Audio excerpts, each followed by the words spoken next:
علیہ السلام کی خدمت میں عورتیں آئیں، عرض کرنے لگے یا رسول اللہ اسلام میں ہمارے لیے بھی کوئی نفع ہے؟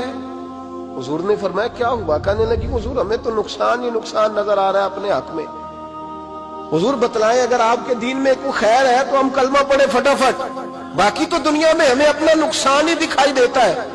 یہ بھی امام طبرانی نے لکھا ہے، محبوب علیہ السلام نے فرمایا تم پہلے اپنی بات کرو، پوچھنا کیا چاہتی ہو؟ کہنے لگے یا رسول اللہ ایک تو ہم نے سنا ہے اسلام میں بھی ایک معاملہ یہ ہے کہ جن دنوں عورت ناپاک ہوتی ہے وہ نماز نہیں پڑھ سکتی، وہ روزہ نہیں رکھ سکتی۔ حضور یہ دینی نقصان ہوا، اور دو عورتوں کی گواہی ایک مرد کے برابر ہے۔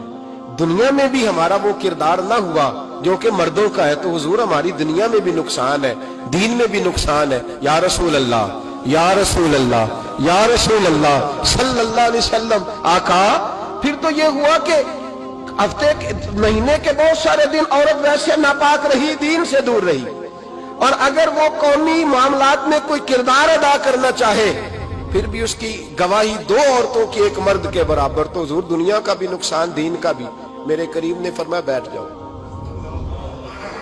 بیٹھ جاؤ۔ عورتیں بیٹھ گئیں تو محبوب فرمانے لگے تمہیں پتہ ہے جب کسی کے گھر میں بیٹی پیدا ہوتی ہے حضور کیا ہوتا ہے؟ فرمایا میرا مالک دو فرشتے بھیجتا ہے۔ فرمایا وہ آ کے گھر والوں کو سلام کہتے ہیں، جنوں اور انسانوں کے علاوہ ساری دنیا ان کے سلام کو سنتی ہے۔